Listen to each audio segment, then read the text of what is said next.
Les montres connectées, c'est bien plus que de simples gadgets à ton poignet. Aujourd'hui, elles sont de vrais outils pour suivre tes perfs sportifs et ta santé. Voici donc 3 excellents modèles. Numéro 3, la Garmin Fenix 7 Saphir Solar. C'est vraiment un bijou de technologie. Garmin a encore amélioré sa recette cartonnée déjà avec les générations précédentes. Ce qu'on kiffe vraiment, c'est son nouveau design, plus compact mais toujours aussi costaud. L'ajout du GPS Biband, du Profit Hit et de la cartographie mondiale, c'est top. C'était justement ce qui manquait aux Fenix précédentes. Et l'écran tactile, même s'il n'est pas révolutionnaire, ça rend l'utilisation, surtout de la navigation dans les cartes, beaucoup plus agréable. Cela dit, la Fenix 7 Saphir Solar a encore des petits défauts. L'écran tactile rend un affichage un peu sombre, surtout en intérieur, et l'autonomie n'est pas aussi incroyable qu'on l'espérait. La recharge solaire, elle améliore pas vraiment la situation. Donc ça vaut pas forcément le coût supplémentaire. Si t'as déjà une Fenix 6 à ta place, je la garderai encore un peu, sauf si t'es vraiment à fond sur l'écran tactile. Par contre, si tu as un budget conséquent et que tu cherches une montre sport ultra complète, la Fenix 7, qu'elle soit solaire ou non, c'est un choix sûr. Garmin montre encore son talent pour créer des montres sportives de fou. Pas de doute, la Fenix 7 est une référence incontournable dans le haut de gamme actuellement.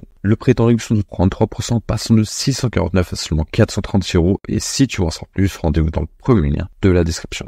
Numéro 2, l'Apple Watch Ultra 2. Apple semble avoir choisi de stabiliser son dernier produit en ne proposant qu'une mise à jour technique plutôt que de grandes innovations. Cela dit, le point positif et assez surprenant pour Apple, c'est la baisse de prix de 100 €. Les améliorations, elles sont là. La puce S9 offre un gain de performance notable qui rend l'utilisation quotidienne plus agréable. L'écran est plus lumineux le jour et plus sombre la nuit, ce qui améliore grandement le confort visuel. Le design reste premium et WatchOS 10 apporte son lot de fonctionnalités permettant de faire plein de choses sans sortir l'iPhone de la poche. Et avec une autonomie qui atteint presque 3 jours, c'est plutôt pas mal. Cependant, l'Apple Watch Ultra 2 a ses limites. Elle essaie de plaire à tout le monde, des sportifs au grand public, mais il lui manque encore un vrai suivi pour la randonnée malgré un GPS amélioré et des données santé plus poussées pour les athlètes de haut niveau. Son autonomie est aussi inférieure à celle des Garmin qui peuvent tenir 2 fois plus longtemps pour un prix moindre. En résumé, l'Apple Watch Ultra 2 reste un excellent choix, surtout pour les fans d'Apple et ceux qui veulent une Apple Watch avec une meilleure autonomie qu'une simple journée. Mais pour les sportifs exigeants ou ceux qui cherchent une autonomie plus longue, il pourrait y avoir de meilleures options. Le prix est de 899 € et si tu en sais plus, rendez-vous dans le deuxième lien de la description.